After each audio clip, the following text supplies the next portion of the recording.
Alors, jusqu'où irez-vous? Parce que nous savons que ce clan Denis Sassou Nguesso est prêt à tout. Est-ce que vous aurez le courage politique de Guy Brice Parfait Kolela? Nous irons au-delà J'espère de que vous avez cela. compris ma question, hein. Nous irons au-delà de cela. Nous irons au-delà. Le président Guy Brice Parfait Kolela a donné sa vie pour cette nation, a donné sa vie pour les Congolais. Nous sommes prêts à donner notre vie pour obtenir des changements dans ce pays. Nous ne pouvons pas continuer à laisser le libre arbitre au président Denis Sassou Nguesso de faire comme bon lui semble. Le Congo ne l'appartient pas. Le Congo appartient à tous les Congolais. Il est venu trouver le Congo, il va laisser le Congo, mais il ne doit pas laisser le Congo dans les conditions que lui il veut, c'est-à-dire la destruction totale du Congo. Il partira et en 2026, il va partir. Nous ne sommes pas prêts à négocier sur cet aspect. Si le président Denis Sassou Nguesso pense qu'il va encore tripatouiller la Constitution ou encore qu'il va faire un passage en force, eh bien, il aura le sang des Congolais sur ses mains. Parce que nous n'allons pas reculer, nous allons foncer. S'il faut qu'il sorte par la petite porte, le choix lui revient. Présenter un certain nombre de critères avant la tenue de cette élection. Parce que nous ne sommes pas là pour accompagner Denis Sassou Nguesso ou pour venir crédibiliser l'élection de Denis Sassou Nguesso. Tant que Lesquels? nos revendications ne seront pas. Nous avons dit que sans la révision du fichier électoral, il ne peut pas avoir d'élection dans ce pays. Tant qu'il n'y aura pas la mise en place d'une commission nationale électorale paritaire et indépendante, il n'y aura pas la tenue d'élection dans ce pays. Tant qu'il n'y aura pas euh, euh, la mise en place de la biométrie, on ne peut pas parler d'élection présidentielle dans ce pays. Parce que si ces conditions ne sont pas prises en compte, cela voudrait dire que nous serons là simplement pour accompagner la réélection du président Denis Sassou Nguesso. Et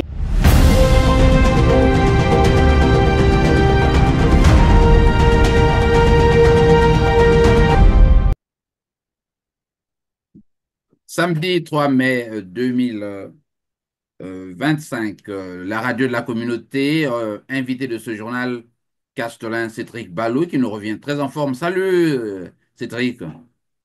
bonjour, monsieur Jean-Lewis. Voilà, bon retour sur la radio de la communauté. Vous le retrouvez sur notre plateau après quelques absences, quelques semaines d'absence ou des mois, dirais-je, euh, en raison de l'activité politique certainement. Nous allons ouvrir ce journal par la mutation ou le passage de l'activiste euh, panafricain, non, vous n'êtes pas panafricain, j'allais dire de l'homme de la société civile au président d'un parti politique qu'on appelle le pape.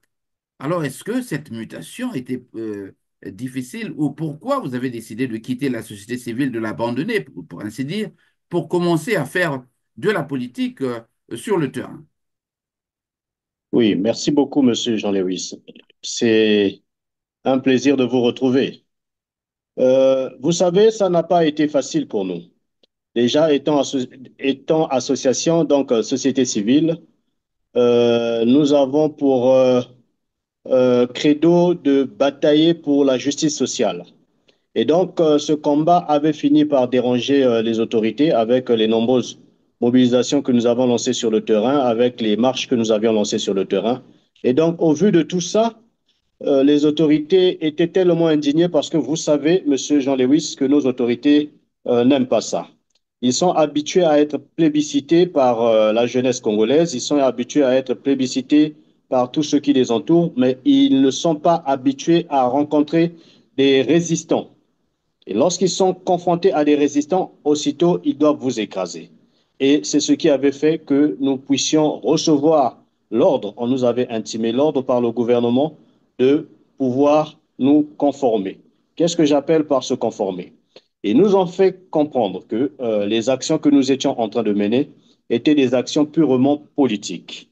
Et la loi au Congo interdit les associations à caractère politique. Et donc, il fallait, si nous voulions continuer à mener nos actions, nous conformer en parti politique. Ce qui a fait aujourd'hui que nous puissions faire cette mutation. Mais le pape, si je peux me permettre de parler déjà du pape, puisque vous avez On, parlé on- de cette... on en vient, on en vient. Pensez-vous avoir plus de marge de manœuvre en étant le président d'un parti euh, relativement à la lutte pour les intérêts justement des Congolais? Où est-ce que vous trouvez beaucoup plus de facilité justement à faire entendre la voix des Congolais? Bon, mais vous savez, Monsieur Jean-Lewis, c'est comme je l'ai dit dès le départ que nous, on a fait du social notre credo. Lorsque nous étions en association, nous bataillons plus pour les problèmes liés à la population congolaise, pour les problèmes qui affectaient la jeunesse congolaise. Et donc, c'était beaucoup plus les problèmes sociaux. Mais aujourd'hui, devenu parti politique, euh, je dis bien je pense que nous aurons la possibilité, puisque c'est eux-mêmes qui nous ont poussés à nous muter en parti politique, je pense qu'ils vont nous laisser la possibilité de pouvoir nous exprimer. Mais s'ils ne nous laissaient pas cette possibilité de nous exprimer, quand je parle d'expression, je ne veux pas simplement parler des discours, parce que pour nous, nous savons que les discours, bon, mais c'est tout le monde qui fait des discours. Mais moins des acteurs politiques sont ceux-là qui vont sur le terrain Oui. pour matérialiser l'action à la théorie. Et nous, nous sommes des hommes de terrain, nous sommes des hommes d'action. Nous savons aussi une chose que ils nous ont fait comprendre que, étant parti politique, on pouvait librement mener nos actions politiques. Donc, j'ose croire qu'aujourd'hui, devenus parti politique, ils vont nous laisser la possibilité de pouvoir nous exprimer. Mais s'ils ne nous donnent pas cette possibilité, ben, puisque ce n'est pas anticonstitutionnel, nous tiendrons quand même nos activités. Voilà, je sais que ce n'est pas du bout des lèvres que vous l'affirmez, car je vous ai vu il y a quelques jours dans un quartier de Brazzaville, certainement un filou, où avec votre caméra baladeur, vous êtes en train de révéler, montrer à la face du monde les misères du peuple congolais, notamment les images de la misère des Congolais, les images quotidiennes de cette misère. Alors, essayez un peu de revenir là-dessus pour montrer justement, bon, je ne vais pas vous donner l'orientation naturellement, mais euh, on a l'impression que cette mairie a été pratiquement étamorphe ou ne regarde pas du côté des de ces images des malheurs du peuple. Qu'en est-il? Oui, bon, mais ce qui est vrai, c'est une dame qui est mère ici à Mfilou, parce que Et là, il s'agit qui d'une venait en fille. fait d'être nommé, c'est cela, hein? Oui, elle venait d'être nommée, mais nous avons comme l'impression qu'elle ne sait pas ce qu'il faille faire. Pourquoi? Parce que, euh, vous voyez, Mfilou est enclavé. Euh, il y a un quartier un peu plus en amont où ils ont eu à construire un camp militaire. La voie que j'étais en train de vous présenter, c'est une voie qui relie à peu près 5 quartiers. Et donc, sans cette voie, les populations de ces différents quartiers ne peuvent pas circuler dans des véhicules. Sans cette voie, si nous pouvons enregistrer des cas de maladie, que ce soit la journée ou la nuit, il va falloir que ces malades soient transportés soit dans des brouettes, comme je l'ai dit dans la vidéo, ou il faut les porter comme cela a été avant. Pourquoi? Parce qu'il manque de voies, les véhicules ne peuvent plus circuler. Cette dame avait été tenue informée pendant que ce creux était encore tout petit. Elle avait été saisie par la population, elle avait été saisie par les personnes habilitées dans les quartiers pour la saisir, mais malheureusement, elle avait ignoré. Elle n'est même pas descendue sur le terrain pour venir regarder ce qu'il en était, elle a négligé. Comme Dame Pluie n'arrive pas, elle est arrivée et du petit creux qui pouvait être géré aujourd'hui, nous avons en face de nous un ravin et cette voie est sur le point de se sectionner.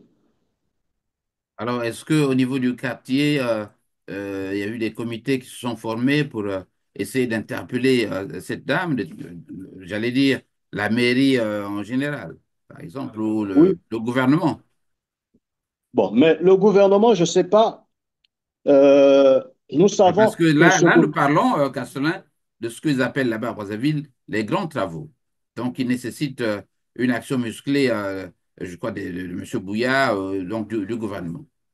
non, avant que cela ne devienne les grands travaux, c'était d'abord des travaux que Madame le maire pouvait régler. C'était rattrapable à son niveau parce que ça, lorsque ça a été calculé, d'après mes informations, avec au moins 500 000, cela pouvait être géré. Pour 500 000, il ne s'agit pas là des grands travaux. Il s'agit là d'une somme que Madame le maire pouvait mettre à disposition. Mais elle a des boutiques dans ce quartier, elle a des boutiques à Mfilou, il y a des marchés dans Mfilou, donc elle encaisse quand même.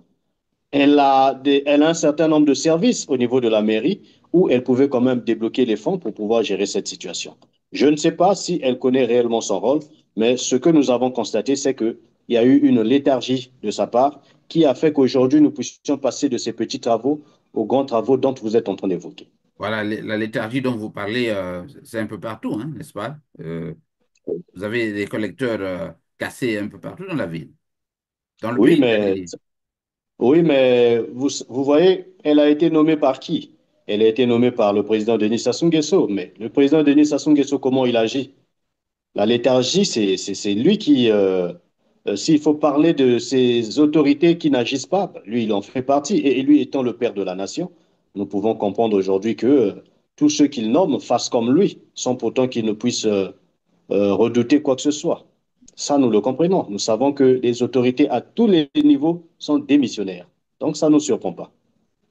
Alors, quelle peut être la suite de cette histoire? Ben, Est-ce que vous, par nous exemple, allons continuer à les les brigades, interpeller tout en. former des brigades dans les quartiers pour mobiliser davantage la population. Euh, Est-ce qu'il y a là quand même des associations qui peuvent vous aider justement à faire que votre message soit entendu? Ben, nous allons continuer à mobiliser les associations. Oui, il y a des associations qui sont dans le quartier, qui se rapprochent de moi. Il y a aussi les aînés du quartier qui se rapprochent de moi.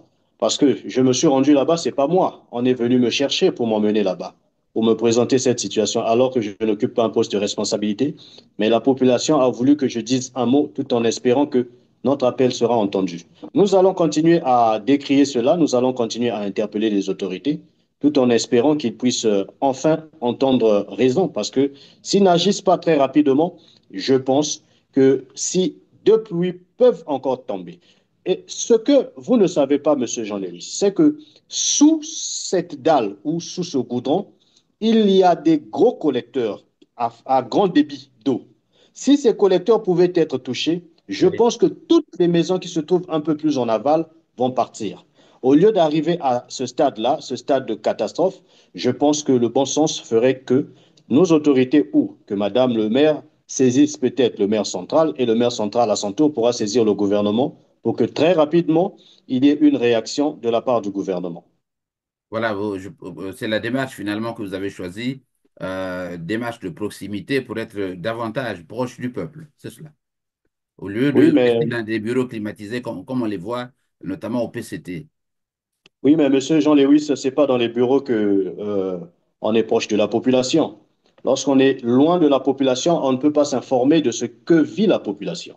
Nous avons opté pour la proximité avec cette population afin de mieux comprendre les difficultés que traverse cette population. C'est pourquoi nous ne pouvons pas passer une semaine sans pourtant que nous soyons dans cette population. Et Alors, notre maison elle est grandement ouverte pour recevoir la population, pour discuter avec cette population. Et c'est mon quotidien. C'est mon quotidien. alors, vous êtes un parti de l'opposition, n'est-ce pas, le pape. Comment vous le définissez, ce pape? Le pape, c'est le parti du peuple. Oui, nous sommes un parti de l'opposition. Oui, aujourd'hui, nous sommes la voix des sans-voix. Nous parlons pour le peuple. Le pape est ce parti qu'attendait le peuple depuis fort longtemps. Et aujourd'hui que ce parti est en train de, de s'implanter un peu partout, je pense que la population est en train de voir un ouf de soulagement à travers l'implantation de notre parti, qui est le parti du peuple. Alors, qu'est-ce qui fait la différence entre le pape et les autres partis d'opposition que vous avez là-bas? C'est très simple. Le pape se préoccupe plus sur les problèmes de la population, sur le social. Vous voyez, la plupart des partis politiques se préoccupent plus sur la conquête de pouvoir. Vous voyez, les interventions des uns et des autres sont beaucoup plus axées sur la conquête du pouvoir. Ils dénoncent pour vouloir conquérir le pouvoir, en oubliant le vécu de la population. Et donc, nous avons beaucoup plus mis notre action sur le quotidien de la population, sur le social. C'est ce qui fait la différence entre le pape et les autres partis de l'opposition.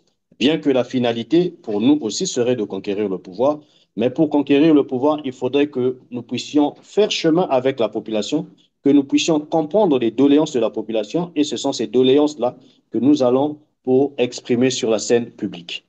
Alors, on a eu droit à un débat sur la crédibilité de l'opposition congolaise, je crois, la semaine dernière, notamment à travers des sorties, hein, celle de M. Mirassa et l'autre de M. Tati Mabiala. Qu'en dites-vous? Est-ce que vous avez fait une lecture, je vais pas essayer je n'ai pas regardé sur votre Facebook, avez-vous fait une lecture de ce débat pour en tirer une substance? Bon, mais oui, beaucoup de militants, beaucoup de sympathisants et beaucoup des aînés m'ont posé la même question. Je m'attendais aussi à cela. Je vous Mais pose une question personnellement, ouverte pour que vous en fassiez voilà, une analyse. bon, mais personnellement, Clément Mirassa ou Pascal Tsassi Mabiala sont deux éminents membres de l'opposition. Euh, la voix que porte Pascal Tsassi Mabiala est la même voix portée par Clément Mirassa. À mon humble avis, je pense que les deux savent le pourquoi.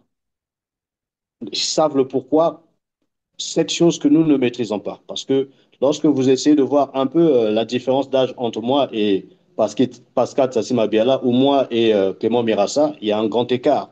Mais par contre, les deux, c'est la même promotion. Donc, les problèmes qu'ils ont, ils sont les seuls à les connaître et vice-versa. Hein, vice-versa, ils sont les seuls Vous à les parlez, il y connaître. a des problèmes personnels ou des dissensions, notamment de problèmes de doctrine dans Non, mais moi, la je notion suis de venu les l'opposition trouver. comme telle. Je suis venu les trouver à l'opposition. Pascal Tassima Biala parle opposition, Clément Mirassa aussi parle opposition. Donc moi, je ne peux pas remettre en cause ce qu'ils disent. Pour moi, je pense que c'est simplement, ils disent la même chose, mais avec différents langages.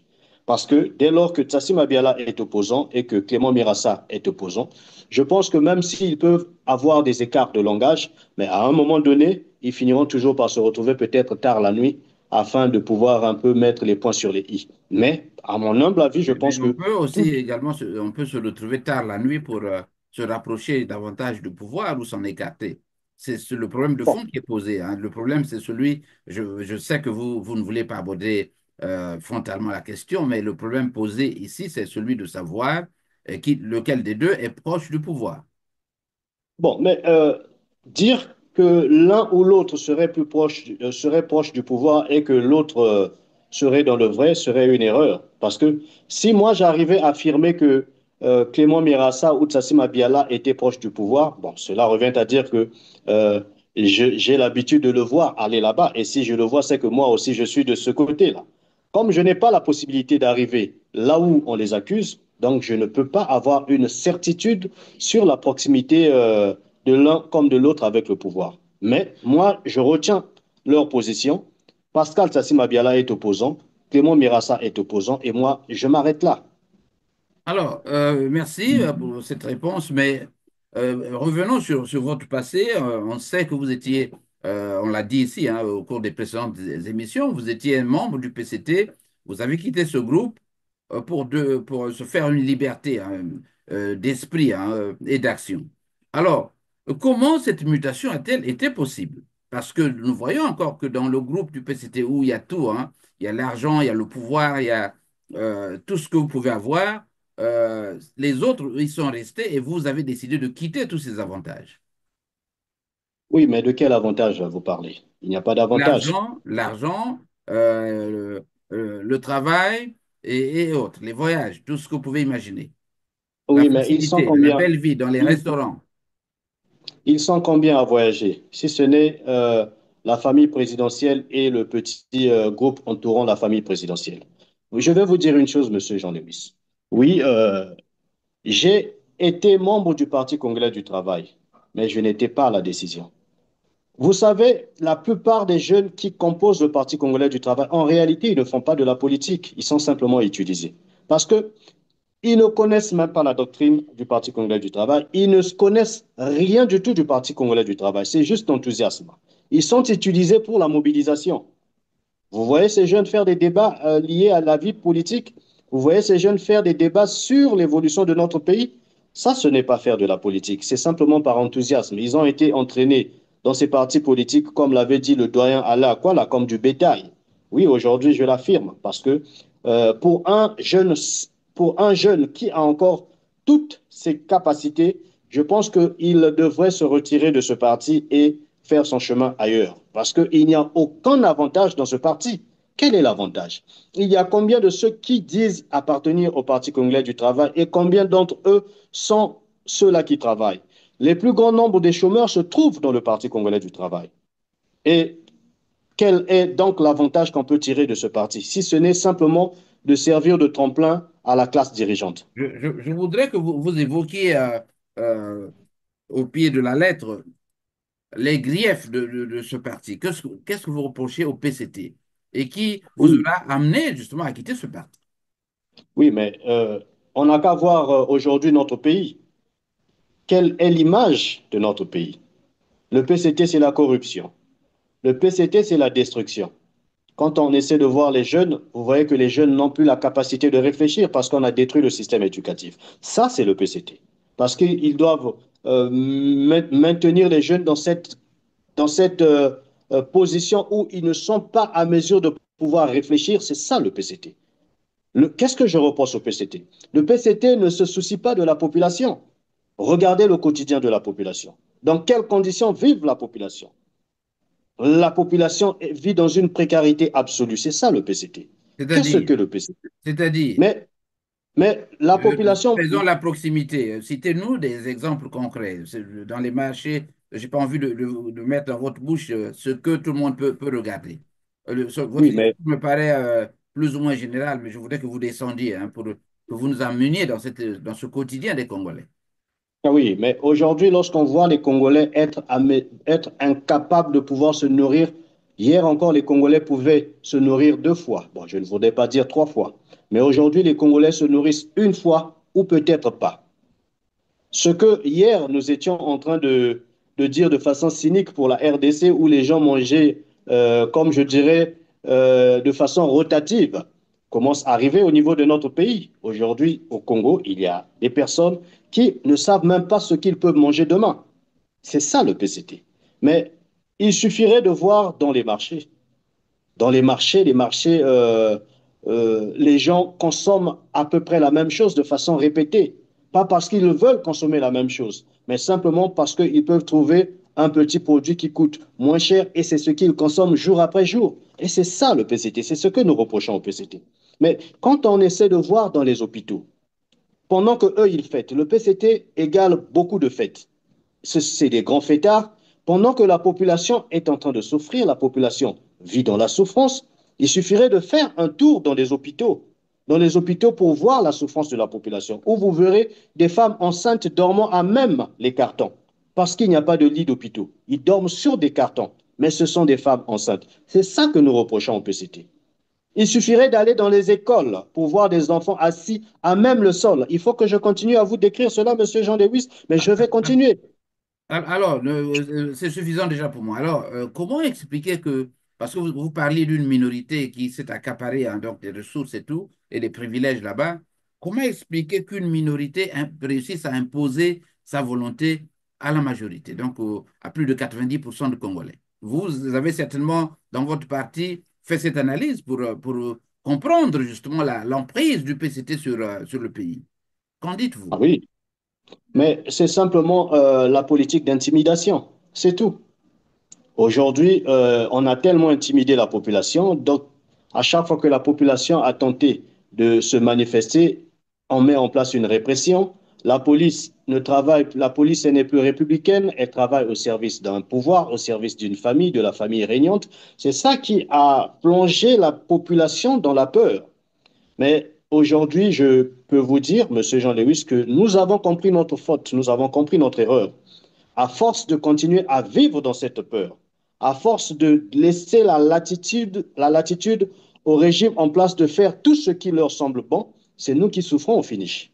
Pour preuve, aujourd'hui, il y a des employés qui ont 84 mois d'arriérés de salaire. Aujourd'hui, les jeunes ont du mal à trouver des emplois. Ce sont des slogans, on les trompe en décrétant 2024 année de la jeunesse, mais nous n'avons pas vu ces 100 000 emplois qui ont été promis à la jeunesse. Mais pourtant, il n'y a pas eu une réaction quelconque de la part de la jeunesse. Oui, nous avons fait un grand travail de conscientisation. Nous avons conscientisé cette population. Nous leur avons fait comprendre que notre pays a un malheur et le malheur a un nom. Ce nom, c'est Denis Sassou Nguesso. Et aujourd'hui, tout le monde sait que le malheur de notre pays, c'est Denis Sassou Nguesso. la politique de la peur est révolue. Aujourd'hui, nous savons que pour faire un passage, c'est-à-dire partir de la souffrance où nous nous trouvons pour aller vers, je ne parlerai pas de l'émergence, mais du moins vers l'espoir. Notre espoir, l'obstacle, c'est Denis Sassou Nguesso. Et donc, nous devions le mettre de côté Alors afin que nous pourtant, puissions continuer notre aventure. voilà, vous avez évoqué subtilement la question du courage qui devait désormais animer les Congolais, la peur, comment vaincre cette peur. Ben, pourtant, on a vu Digne Salissa Okombi en train de faire une pré-campagne, une campagne anticipée, en dépit de tout ce que vous venez de décrire, notamment de l'échec, j'allais dire, cuisant de M. Denis Sassou Nguesso. C'est scandaleux, hein. Comment vous interprétez cela? Oui, Qu'on dise qu'il a échoué, qu'on nous le présente comme l'homme providentiel. oui, nous voyons Dean Elvis Okombi Salisson mener des grandes mobilisations dans notre pays. Ce même Dean Elvis Okombi Salisson qui avait été évincé du gouvernement, aujourd'hui, certainement qu'il veut faire son retour au gouvernement. Donc, il faut impressionner le président Denis Sassou Nguesso. Oui, il est en porte-à-faux avec la loi électorale parce que la campagne présidentielle ou la campagne législative, elle commence 15 jours avant le scrutin. Or, nous sommes encore très loin du scrutin. La date n'est même pas encore connue. Mais nous voyons déjà Dean Elvis Okombitsa-Lisson, qui est un mercenaire politique, se lancer. Parce que lui, pour moi, c'est un renard. Vous voyez, c'est comme un renard et le président de la République, c'est le corbeau. Le président a le fromage et donc il faut chanter des louanges afin que le président puisse lâcher ce fromage que lui, il va euh, très rapidement récupérer.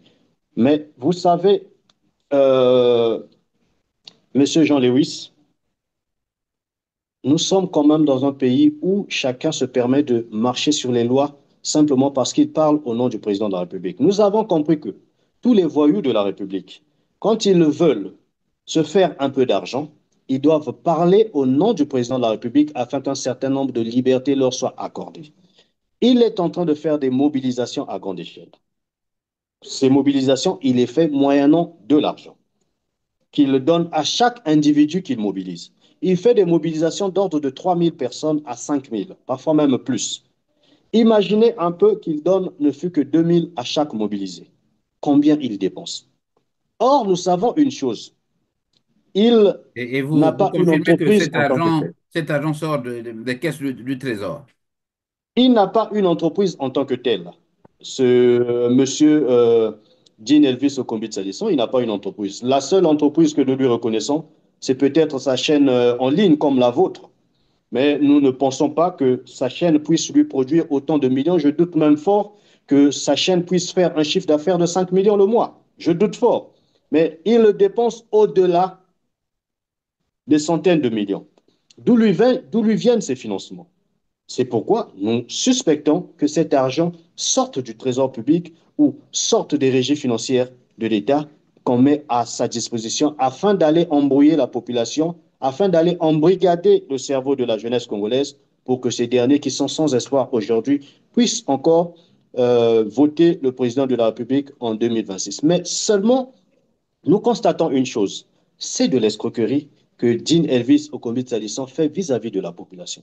Il mobilise plus de 5 000 personnes pour faire une donation d'une centaine de kits. Mais de qui se moque-t-on? Est-ce que nous sommes encore à l'ère où nous devions faire l'agriculture avec les bourrettes? Vous voyez, il préfère mettre beaucoup d'argent dans la mobilisation parce qu'il a besoin des images, il a besoin de démontrer au président de la République que lui, il s'est mobilisé, alors que tout le monde sait que cette mobilisation ne compte pas puisqu'il met en jeu de l'argent qu'il reçoit peut-être du président de la République. Parce que s'il ne recevait pas cela, je peux me permettre aujourd'hui de dire qu'il Encore reçoit que ça. c'est pas prouvé, hein, Cédric. Ce n'est pas prouvé, mais lui, il n'a pas une entreprise qui lui produit assez d'argent comme il est en train de dépenser. C'est pour dire que cet argent ne peut que sortir du cercle du pouvoir. Quel est le discours que Monsieur dit? Je rappelle que euh, dans les semaines qui suivent, il peut solliciter un droit de réponse et qu'il lui sera accordé. D'ailleurs, je l'avais déjà reçu il y a quelques années sur ce plateau. Alors, quel est le discours qu'il tient quand il arrive notamment quand il rencontre, discute avec ces jeunes, ou, Mais, avec la population. mais quel discours il peut tenir? Il n'a pas de discours à Non, tenir.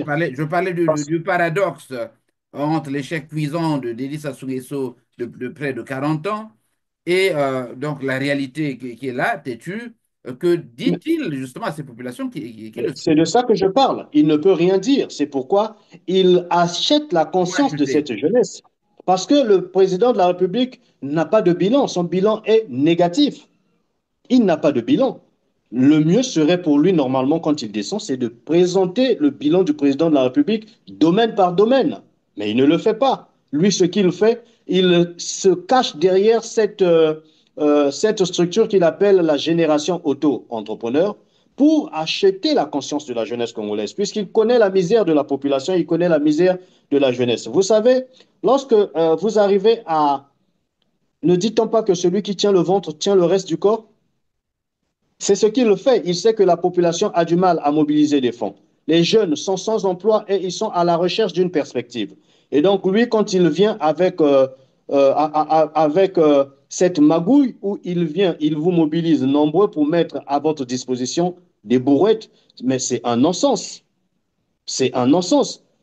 Alors que, à votre niveau, est-ce Une que chose aussi. euh, Une chose aussi. oui, Mais allez-y. aujourd'hui, il parle de l'entrepreneuriat. Mais quel est le cadre légal qui a été mis en place pour accompagner ces jeunes? Il n'y a pas de cadre légal. Il vient, il fait une donation de brouette et puis il est parti. Après les élections présidentielles, tout ça va s'arrêter. Il n'y aura plus rien sur le terrain. Donc, c'est l'occasion pour moi de demander à la population congolaise d'ouvrir les yeux. C'est même un homme à chasser sur le terrain. Parce Est-ce que que c'est c'est la l'argent du violence, ça peuple, c'est l'argent du peuple, c'est l'argent du peuple qu'il est en train d'utiliser. Aujourd'hui, le peuple, je venais de le dire, ne mange plus à sa faim. Aujourd'hui, nous voyons le peuple affamé. Nous voyons la jeunesse congolaise manquer de perspectives, manquer d'emplois. Mais que nous voyons un homme aller distribuer plus de 500 millions de francs CFA, alors il y a un problème. Alors, Cédric, vous dites c'est un homme à chasser sur le terrain. Quelle action concrète allez-vous prendre pour justement peut-être passer après lui pour continuer d'expliquer à la population que qu'il est, je ne veux pas utiliser des mots ici, mais pour, davantage montrer cette ruse de monsieur de Pona Ekolo hein, face au marasme justement du règne de Denis Sassou Nguesso. Qu'allez-vous concrètement faire, notamment au pape, pour Mais nous casser allons, cette dynamique? oui, mais ils ont commencé à descendre sur le terrain, on leur a donné des autorisations. Nous aussi, on va faire autant. Très bientôt, nous allons commencer, nous allons lancer une campagne où nous allons descendre sur le terrain, où nous allons tenir des meetings et nous allons clairement présenter la situation à la population. Nous allons présenter cette escroquerie parce que pour moi, M. Dean Elvis Okombit-Salisson est un escroc. Ça, c'est de l'escroquerie. Ça, c'est Parce injurieux, que ça, hein? pendant que C'est pas injurieux? non, ce n'est pas injurier, je fais que qualifier ce qu'il fait. L'acte qu'il pose, c'est de l'escroquerie.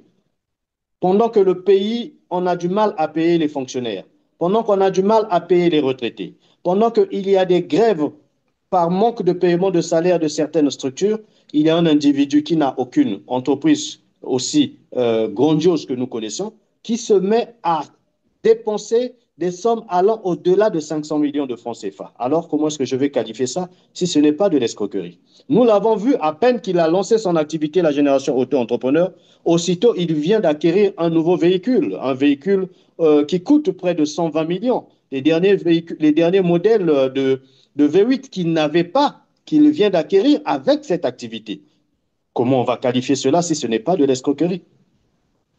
Voilà, la radio de la communauté invitée de ce journal, Castellan Cédric Balou, nous abordons les questions politiques de fond sur la vie au Congo-Brazzaville, sur la misère de la population et sur la ruse du PCT, justement, de faire une campagne anticipée. Ils l'ont toujours fait, hein. Si vous suivez nos journaux, vous verrez que nous avons fait réaliser une émission sur une campagne anticipée de Denis Sassou Nguesso à Delizy à l'époque, avant l'élection de 2020. Dans quelques instants, nous allons poursuivre ce journal avec l'opposition congolaise et comment elle resserre justement l'étau sur Denis Sassou Nguesso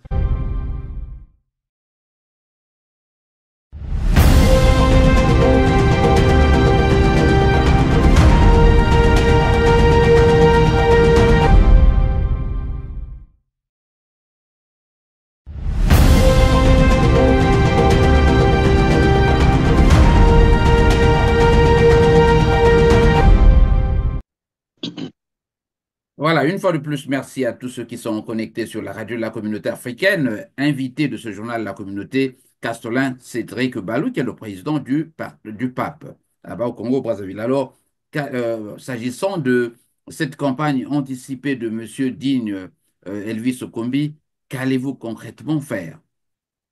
Oui, mais il va falloir qu'il donne des explications au peuple congolais. Il utilise des moyens faramineux. Il faut qu'il justifie l'origine de ces moyens. Et donc, nous n'allons pas rester sans rien faire. Dès la semaine prochaine, nous allons déposer une plainte auprès du procureur de la République, M. Okongakala, afin qu'il puisse interpeller ou qu'il ouvre une enquête à ce sujet. Vous Et parlez aussi, ici nous de n'allons la pas. violation de la loi électorale? Oui, il y a aussi la violation de la loi électorale parce que M. Elvis Okombi Talisson, à savoir la génération auto-entrepreneur, n'est pas un parti politique. Je ne sais même pas si c'est une association. Mais déjà qu'il se lance sur le terrain en utilisant les effigies du président de la République, en utilisant les banderoles avec image du président de la République, c'est déjà une campagne déguisée qu'ils ont lancée. Mais il n'y a pas que la génération auto-entrepreneur. Déjà, pour finir avec M. Elvis Okombitsalisson, non seulement que nous allons déposer une plainte auprès du procureur Okongakala, mais nous allons aussi saisir la haute autorité de lutte contre la corruption à cet effet. Il n'y a pas que la génération auto-entrepreneur, il y a aussi Pona Ecolo, qui est une association, mais qui mène des activités politiques sans pourtant justifier l'origine de leurs moyens. Et tout ça, nous allons déposer une plainte auprès du procureur. Voilà, merci beaucoup Cédric. Nous allons donc, dans la suite de ce journal, aborder la question de la synergie de l'opposition. Nous savons, au début de ce journal, nous avons abordé les difficultés hein, que rencontre cette opposition pour former un groupe, un bloc, un groupe solide pour affronter Denis Sassou Nguesso aux élections. Nous savons que tout ce qui entoure ces élections est comme un flou artistique, mais aussi, on dit aussi qu'au niveau de l'opposition, il y a des problèmes, vous n'arrivez pas à vous entendre, qu'il n'y a pas d'unité, qu'il y a des transfuges, tout un tas de problèmes. Mais est-ce que vous avez, avec vos amis, par exemple, de la diaspora qui sont ici, aux USA ou en France, est-ce qu'il y a une synergie? Est-ce que, il y a une coordination? J'entends par là, ce qui est fait au Congo-Brazzaville est relayé sur la place de Paris et vice-versa. Bon, mais moi, quand vous parlez d'un manque de coordination entre oppositions, moi, je ne sais pas de quoi il s'agit, hein. Je ne sais pas de quelle Est-ce que vous opposition avez c'est. une plateforme cohérente où il n'y a pas de son discordant, où on ne voit pas que X ou Y a des tentacules, notamment est soupçonné de collusion avec le pouvoir et qui est dans vos rangs? Est-ce qu'il y a là un groupe homogène? Vous savez, ce qui tue une organisation, c'est la suspicion. Il y a tellement de suspicions, mais comme nous, au pape, nous ne nous fions pas aux suspicions, dès lors que nous-mêmes, nous n'avons pas vu, je ne peux pas m'attarder là-dessus. Mais qu'à cela ne tienne, en ce qui concerne une coordination ou un rassemblement de l'opposition avec ceux de la diaspora, mais personnellement, nous, au pape, nous sommes en contact avec tout le monde. Nous sommes en contact avec les éminents opposants au niveau de la diaspora comme les Guy Mafimba et nous sommes en contact avec, les, avec un certain nombre de jeunes qui sont de l'opposition. Nous discutons, nous élaborons des plans, nous travaillons ensemble. Pour preuve, dernièrement, il y avait un manifeste qui avait été déposé à l'ambassade de la RDC et un peu partout dans le monde. Ah Nous, bon? ici, oui, nous, ici, nous avons déposé ce manifeste. Au niveau de Paris, cela a été relayé par Guy Mafimba. Au niveau de l'Afrique du Sud, cela avait été déposé par Jérôme Louemba. Et un peu partout, la même opération s'est répétée. C'est pour dire que nous travaillons de façon coordonnée et en synergie. C'est pour dire que l'opposition s'accorde, l'opposition travaille de commun accord ensemble. Ici, il y a des pourparlers qui sont en place en temps opportun, la situation sera présentée, mais sinon, oui, l'idéal serait pour l'opposition de pouvoir travailler ensemble parce qu'on ne peut pas aller en rang dispersé. Et c'est ce que nous allons faire. Je n'ai pas, vous ne m'avez pas convaincu, c'était que sur la toilette qui devait être faite dans les rangs de l'opposition, parce qu'on en parle peut-être pas à demi-mot, mais c'est au grand jour qu'on croit que Denis Sassou Nguesso est en train de saupoudrer hein, un peu partout. Ce n'est pas là le premier problème à régler, parce que c'est ce qui, euh, Oui, justement, fait que chaque fois que vous allez aux élections, il y a d'un côté les accompagnateurs de l'opposition et de l'autre les vrais. On a vu oui, Kolela qui a voulu, personnellement, parfait Kolela, qui a voulu au dernier moment faire du sérieux. On sait ce qui s'est passé, hein, ce qu'il est devenu. Aujourd'hui, il nous a quittés. oui, mais saupoudrer quel opposant? Il faut le citer parce que personnellement, moi, je n'ai pas connaissance d'un tel opposant qui est saupoudré par le pouvoir en place. Nous, au pape, nous avons une position et elle restera inchangée, c'est non négociable. Nous savons une chose, c'est que Et vous me dites que avant le d'abord de pape, parler vous me élection, dites, Cédric, que le pape a les moyens de sa politique. D'où tirez-vous vos ressources maintenant parce que vous dites que vous allez faire des descentes, campagnes un peu partout. Alors, qu'allez-vous faire? Est-ce que vous avez suffisamment de militants installés un peu partout pour financer tout cela? oui, au niveau du pape, non seulement que lorsque nous faisons les descentes dans les arrondissements et un peu partout, Oui, nous, nous, nous basons sur les cotisations statutaires, mais oui. au-delà de ça, il y a une certaine task force qui a été mise en place qui va à la recherche des donateurs qui se trouvent un peu partout. Nous avons des militants au niveau de la diaspora et les membres de la diaspora travaillent de commun accord pour trouver les fonds qui seront nécessaires pour les activités du pape. Il y a un site qui vient d'être finalisé, qui sera bientôt mis à la disposition de tous. Je pense que vous pourrez suivre toutes les activités du pape, vous pourrez suivre un peu les différents donateurs. Parce que nous, au niveau du pape, nous n'avons rien à cacher. Nous n'avons rien à cacher. Nous voulons même de la traçabilité. Nous voulons que tout soit clair. C'est pourquoi nous voulons tout mettre sur notre site Internet afin qu'un suivi puisse se faire. Maintenant, en ce qui concerne euh, cette opposition qui semblerait être financée par le pouvoir en place. Bon, mais nous, on n'a pas connaissance de cela, mais nous, au pape, nous avons une position claire. Nous avons présenté un certain nombre de critères avant la tenue de cette élection, parce que nous ne sommes pas là pour accompagner Denis Sassou Nguesso ou pour venir crédibiliser l'élection de Denis Sassou Nguesso. Tant que Lesquels? nos revendications ne seront pas, nous avons dit que sans la révision du fichier électoral, il ne peut pas avoir d'élection dans ce pays. Tant qu'il n'y aura pas la mise en place d'une commission nationale électorale paritaire et indépendante, il n'y aura pas la tenue d'élection dans ce pays. Tant qu'il n'y aura pas euh, euh, la mise en place de la biométrie, on ne peut pas parler d'élection présidentielle dans ce pays. Parce que si ces conditions ne sont pas prises en compte, cela voudrait dire que nous serons là simplement pour accompagner la réélection du président Denis Sassou Nguesso. Et le pape ne s'inscrit pas dans cet ordre. Voilà, Il donc, n'y aura pas des élections dans ce pays. voilà, faisons l'économie de votre oxygène. Donc, je voudrais dire que tous ceux qui sont opposés aux thèses que vous venez d'énoncer, notamment aux conditions, aux critères d'une élection crédible, ceux-là, dois-je les considérer comme les fameux accompagnateurs de Denis Sassou Nguesso à l'élection de Mais 2026? l'opposition a comme mission première de conquérir le pouvoir afin qu'eux aussi puissent constituer leur majorité. Bon, nous savons tous qu'aujourd'hui, les conditions actuelles d'organisation des élections ne peuvent pas faire en sorte que Denis Sassou Nguesso soit battu. Alors, comment aller à une élection sans poser des préalables? Nous voulons aller à une élection. Oui, nous sommes d'accord pour aller à une élection, mais pas sans préalable. Les conditions que nous vous avons posées sont celles que je venais de citer. Et sans ces conditions, sans la prise en compte de ces conditions, il n'y aura pas d'élection dans ce pays. Mais l'opposition parle le même langage, je pense. Nous parlons le même langage parce que quand j'essaie de suivre un peu les interventions des uns et des autres, nous sommes, euh, euh, nous sommes tous d'accord que sans ces préalables, il ne peut pas avoir d'élection dans ce pays. Bon, maintenant, s'il y a des opposants qui pensent qu'ils peuvent aller à une élection dans de telles conditions, bon, je ne sais pas comment est-ce qu'on va les qualifier, mais je ne pense pas qu'il y aura un opposant euh, qui prendra le risque de trahir la population pour Un accompagner le opposant, président j'allais de dire, l'État. digne de ce nom, c'est cela, hein?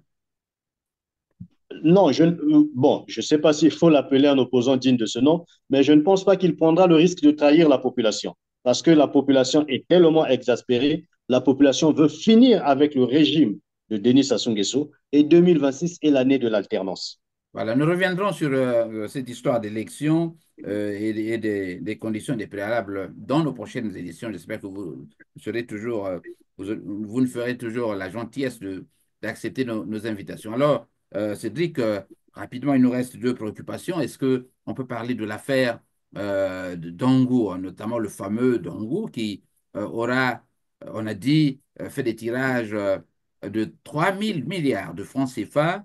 euh, Utilisant des procédés légaux, hein, c'est-à-dire au Trésor avec la signature sur toute la ligne. Alors, est-ce que vous pensez que, est-ce que vous, au pape, vous avez fait une déclaration, parce que je le vois un peu dans certains pays où les partis politiques vont pour faire des déclarations, pour dénoncer justement cela. Est-ce que vous vous êtes réunis pour faire cette déclaration au niveau de votre parti? Oui, une déclaration au niveau de notre parti, nous n'avons pas fait de déclaration en tant que Analyser telle. justement ce qui s'est fait. Je ne vous demande pas d'aller dans les méandres de est-ce que c'est vrai, est-ce qu'il a volé, est-ce qu'il ne l'a pas volé, mais on constate, il est constant dans l'opinion que cet argent a été dilapidé, que quand on voit l'envergure d'un tel montant, on se dit il y a de là de bonnes raisons de croire que Denis Sassou Nguesso lui-même certainement a été informé. Alors, qu'en dis-tu? Parce que Denis Oui, Sassou Nguesso, c'est le président du PCT et vous, vous êtes le président du pape. Est-ce qu'il n'y a pas là une analyse politique que vous pouvez faire de la chose? mais justement, c'est de ça que je devrais vous parler. Allez-y. C'est même l'une des raisons qui a fait qu'on ne fasse pas de déclaration, parce que nous, au pape, nous ne sommes pas dans la distraction, nous sommes dans le concret. Vous savez, Monsieur Jean Lewis, ce Dangou Armel, alias Zidane, a été décoré par le président de la République. Il a été nommé directeur général adjoint du Trésor public. Il avait été décoré par le président de la République et élevé au rang de dignitaire du pays par ce même Denis Sassou Nguesso. S'il a été élevé à ce stade, c'est pour dire qu'il faisait bien son travail. Ces détournements ne datent pas d'aujourd'hui. Il a commencé à les faire bien depuis longtemps. Mais est-ce que Dongo Zidane pouvait détourner les fonds sans pourtant que le payeur général soit informé? Est-ce qu'il pouvait détourner sans que le ministre des Finances ne soit informé? Est-ce qu'il pouvait voler sans pourtant que le président de la République lui-même ne soit informé? Est-ce qu'il pouvait voler sans pourtant que le Premier ministre ne soit informé? Vous voyez, c'est pourquoi nous n'avons pas voulu nous prêter à ce jeu. Parce que nous savons que les détournements ne datent pas d'aujourd'hui. Mais où sont d'abord passés les 14 000 milliards de francs CFA destinés aux générations futures? Pour que nous puissions nous attarder d'abord aux 800, certains parlent de 800 milliards, d'autres parlent de 3 000 milliards, bon, on ne connaît pas trop. Bon, personnellement, nous pouvons parler de la présomption d'innocence, mais nous savons du moins qu'il y a des détournements qui ont été faits. Il faudrait que la responsabilité soit établie. C'est pourquoi. Regardez encore le comble dans tout ça, monsieur Jean Lewis. Oui. Il y a une réquisition qui avait été émise par le procureur de la République en date du 22, interdisant Du à 22 ce dernier avril, de hein? pouvoir sortir du territoire national. Mais le 24, ce dernier arrive à sortir et par l'aéroport. Vous ne trouvez pas que c'est du Jack Bauer, ça? Comment il a pu sortir de l'aéroport? Il a emprunté un vol commercial, il est parti. Bon, moi Le- je voulais pas faire la déduction de votre raisonnement. Est-ce que vous pouvez aller jusqu'au bout maintenant de votre raisonnement? oui, mais Répondre à cette question. oui, c'est simplement pour dire quoi? Qu'il y a une certaine complicité depuis le haut sommet. Sans l'aval du président de la République, ce dernier ne pouvait pas sortir du territoire national. Il faut qu'on se dise la vérité dans ce pays. Vous savez, je me souviens d'une certaine époque, j'étais encore un peu plus jeune, nous avions eu un opposant qui était exilé, le feu Bernard Bakana Kolela, qui a tenté de faire intrusion en République du Congo, même en se déguisant. Il avait mis une perruque, il avait mis une robe, il avait mis des talons. Il a été rattrapé au niveau du beach.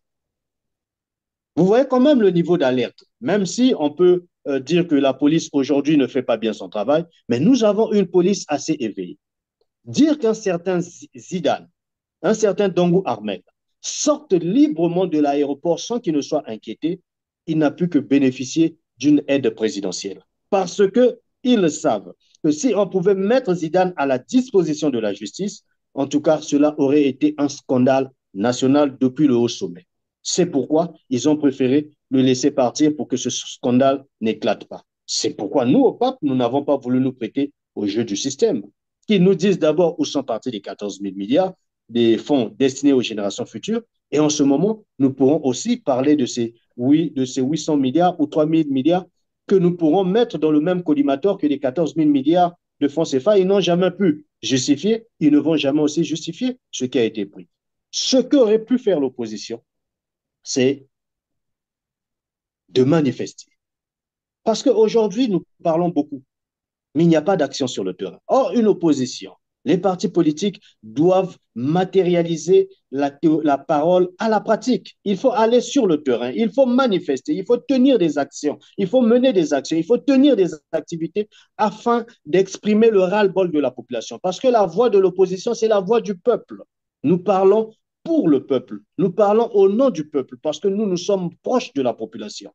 Mais aujourd'hui, nous constatons que l'opposition passe beaucoup plus de temps à parler que d'être sur le terrain. C'est pourquoi nous n'avons pas voulu nous prêter à ce petit jeu-là que nous qualifions de comédie. C'est une comédie.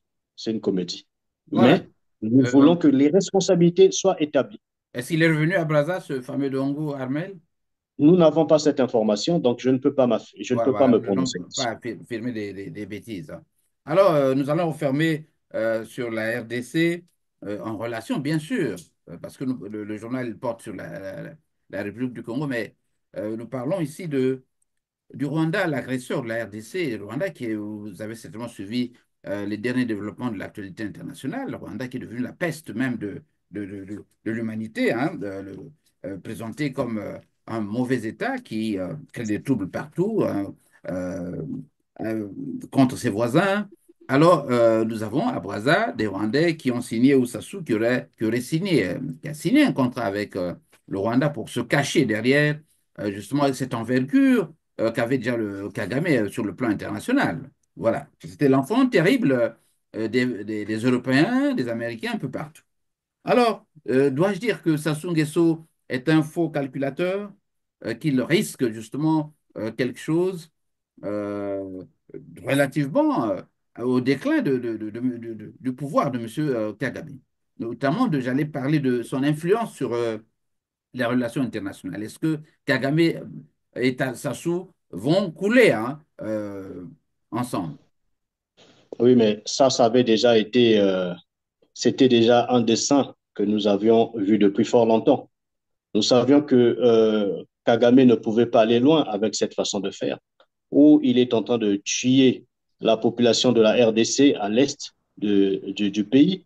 Et aujourd'hui, notre président s'est rapproché de Paul Kagame parce qu'ils avaient certainement un plan ensemble, mais aujourd'hui, ce plan semble se retourner contre Paul Kagame. Et s'il se retourne contre Paul Kagame, par ricochet, comme on dit que le président Denis Sassou Nguesso est comme co-belligérant parce que nous avons des accords militaires avec le Rwanda, cela voudrait dire que cela va impacter négativement, pas sur le Congo, mais sur le président Denis Sassou Nguesso. Parce que nous l'avions dit depuis que nous étions en train de marteler sur les accords avec le Rwanda, que ces accords ne concernaient pas les Congolais. Ces accords concernaient simplement Denis Sassou Nguesso, sa famille et Paul Kagame. Nous n'avons rien à voir avec tous ces accords. Nous n'avons rien contre le peuple frère de la RDC. Et chaque fois que nous aurons la possibilité de le dire, nous l'affirmerons haut et fort que nous n'avons rien à voir avec ces accords. Ces accords ne concernent que Denis Sassou Nguesso et Paul Kagame. Alors, il s'obstine justement à les appliquer ou finalement, Denis Sassou Nguesso va reculer pour comprendre que son protecteur Kagame est en faillite et qu'il faut carrément le rejeter. Même si Paul Kagame n'avait pas été rejeté par les Occidentaux, ces accords ne passeraient pas au niveau du Congo-Brazzaville. Ces accords ne seraient pas appliqués au niveau du Congo-Brazzaville parce que nous allons nous opposer.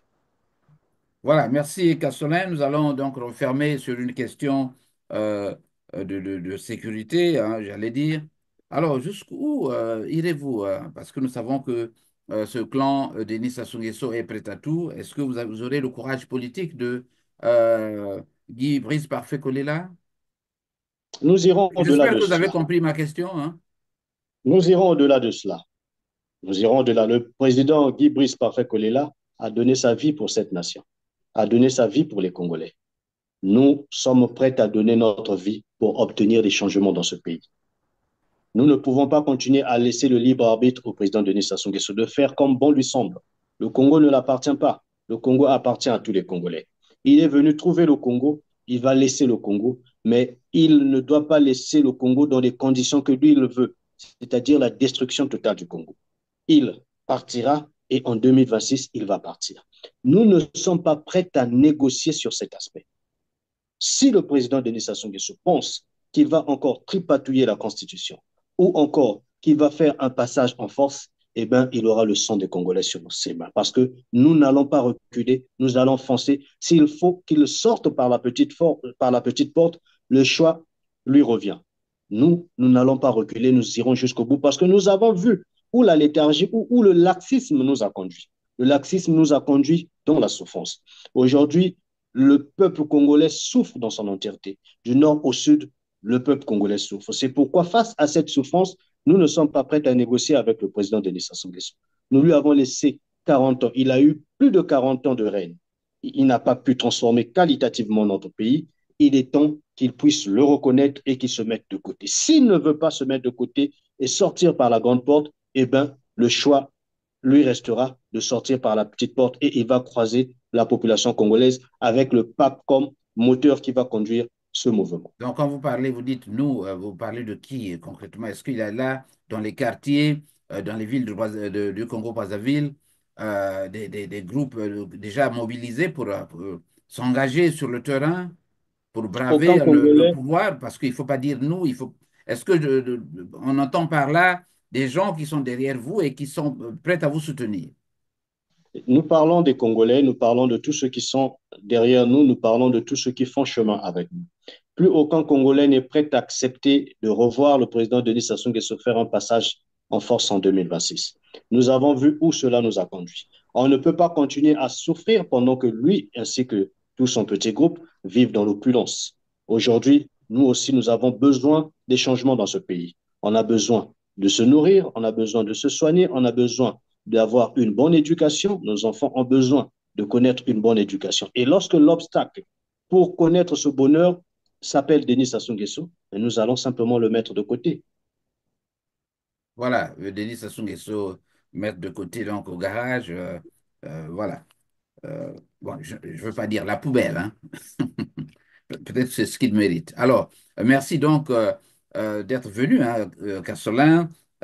C'était donc Castellin Cédric Balou, que vous connaissez, grand activiste de la société civile aujourd'hui, qui est le président du PAP, un grand parti. Nous allons consacrer nos futures émissions à présenter davantage l'image de votre parti, hein, pour qu'on puisse vous connaître aussi bien au Congo qu'à l'étranger, car nous sommes suivis dans le monde entier. Merci donc de nous avoir suivis et à la prochaine occasion.